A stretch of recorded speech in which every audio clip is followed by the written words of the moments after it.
तो हम कर रहे थे फर्स्ट वर्कशीट क्लास 6 मैथ्स की। स्टार्ट करते हैं थर्ड क्वेश्चन। क्वेश्चन है solve and right the results in Roman numerals.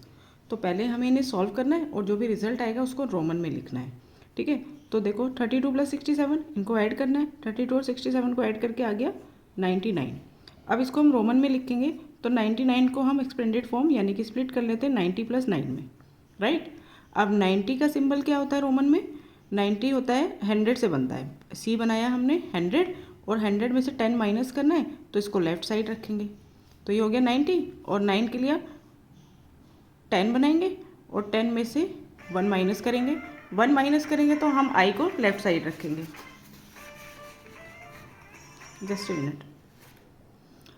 Okay, next 216 minus 174। 216 में से 174 माइनस करते हैं। 6 में से 4 गए 2, 11 में से 7 गया 4, 1 में से 1 गया 0। ठीक है, तो ये 42 आया। 42 को स्प्लिट कर लो 40 + 2 में। अब 40 कैसे लिखेंगे? 50 का सिंबल एल, एल में से 10 माइनस कर दो 40 आ जाएगा। तो माइनस करने के लिए हम x को रखेंगे लेफ्ट साइड। तो एक्सएल क्या होता है 40 और 2 के लिए 2 टाइम्स आई बना देंगे। ठीक है, नेक्स्ट आ जाइए 12 7 जा 84। 84 को हम कैसे लिखेंगे? 80 + 4 स्प्लिट कर दिया।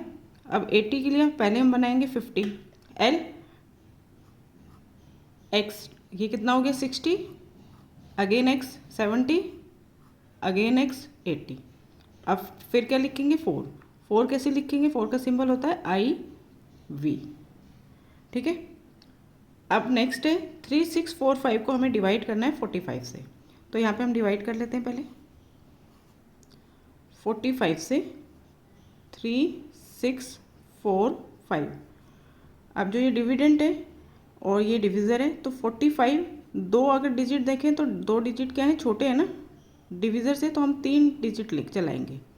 ठीक है, 364 को चलाएंगे 45 से। तो 45 हम 4 में क्या चला सकते हैं? 4 के टेबल से 45 है तो 4 में हम किस में चलाएंगे 45 को? अगर हम 8 से चलाते हैं तो 8 4 जा 32 आएगा, 8 5 जा 40 कैरी 4, 8 4 जा 32 और 4 36। ठीक है, 360 ये पास में इसी को चलाते हैं। 45 8 जा 360, 4 बचा, ऊपर से हमने 5 उतारा, 45 1 जा 45। ठीक है, तो हमारा आंसर आ गया 81। तो यहाँ पे लिख दो 81। अब 81 को रोमन में लिखेंगे तो इसको स्प्लिट कर लेते हैं पहले 80 + 1। अब 80 का सिंबल 50 60 70 80 और 1 के लिए हम आई बना देंगे, राइट। तो इस तरह से हमारा थर्ड क्वेश्चन हुआ। अब चलते हैं फोर्थ क्वेश्चन की तरफ। फोर्थ क्वेश्चन है which of the following is meaningless. Meaningless यानी कि जो जिनका रोमन में कोई मीनिंग नहीं होता, यानी कि जो रोमन में गलत लिखे हुए हैं उन्हें देखना है हमें। अब देखो VVII, अगर आपने रूल्स पढ़े हैं फर्स्ट वीडियो में इंट्रोडक्शन में तो आप देखेंगे कि VLD ये 3 सिंबल ऐसे होते हैं रोमन में जिनको हम रिपीट नहीं कर सकते। ठीक है, अब यहाँ पे ये रिपीट हो रहे हैं VV, तो ये क्या है? मीनिंगलेस। तो इसको आप बोलोगे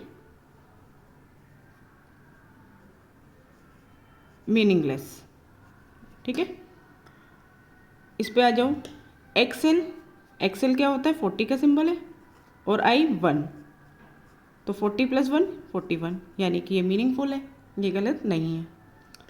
नेक्स्ट L, L तो हो गया 50। ठीक है, IV क्या हो गया? 4 हो गया। ठीक है, तो 50 + 4 इसको हम क्या लिख सकते हैं? 54, ये भी ठीक है। अब देखो IC, अब एक और रूल याद रखेंगे, क्या होता है? I X और C, इन तीनों को हम सिर्फ IXC इन तीनों को हम रिपीट कर सकते हैं, मतलब लेफ्ट में रख सकते हैं, लेकिन I जो होता है I को हम v और x के ही लेफ्ट में लिख सकते हैं। ये दो सिंबल्स जो हैं इनके ही लेफ्ट में लिख सकते हैं, c के लेफ्ट में नहीं लिख सकते। इनको हम c के लेफ्ट में नहीं लिख सकते। तो ये क्या है, मीनिंगलेस है। एक्चुअल में ये क्या मीनिंग दे रहा है, अगर हम इसको गलत को ही देखें तो इसका मीनिंग क्या बन रहा है, i मतलब 100 और i मतलब -1, तो ये 99 दे रहा है। लेकिन 99 एक्चुअल में अगर करेक्ट देखें तो करेक्ट वे में 99 कैसे लिखा जाएगा, ये क्या हो गया, 100 हो गया ना, 100 - 1 99।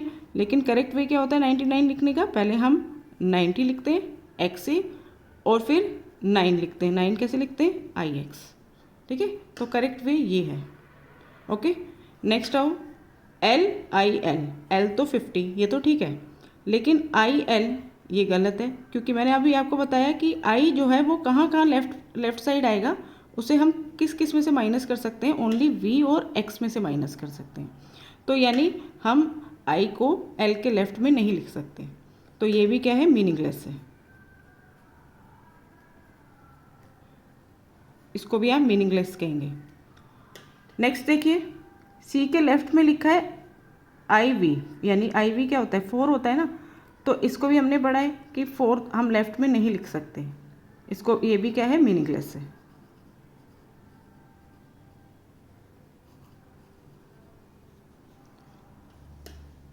XCI, अब XC क्या होता है 90 और I क्या होता है 1, तो ये कितना हो गया 91, ये करेक्ट है। ठीक है, VL, अभी आपको मैंने बताया IXC, ये 3 ही होते हैं जिन्हें हम बड़े सिंबल के लेफ्ट में रख सकते हैं। V को भी हम बड़े सिंबल के लेफ्ट में नहीं रख सकते। ठीक है, और जिसमें से I को हम कहाँ कहाँ रख सकते हैं, I को हम V और X के लेफ्ट में लिख सकते हैं। तो V जो है इसको हम किसी भी बड़े सिंबल के लेफ्ट में नहीं लिख सकते, लेफ्ट में नहीं लिख सकते, राइट में तो लिख सकते हैं, लेफ्ट में नहीं लिख सकते। तो ये भी क्या है, ये भी मीनिंगलेस है। अगर हम इसको गलत ही पढ़ें तो इसका मीनिंग ये क्या दे रहा है, L मतलब 50 और V मतलब 5, यानी कि 50 - 5 लेफ्ट साइड, ये 45 शो हो रहा है। लेकिन करेक्ट वे क्या होता है, 45 को लिखने का करेक्ट वे होता है, पहले हम 45 लिखेंगे तो पहले हम लिखेंगे 40 का सिंबल होता है XL और 5 के लिए बनाते हैं हम V। तो करेक्ट वे ये है ना, ये क्या है, मीनिंगलेस।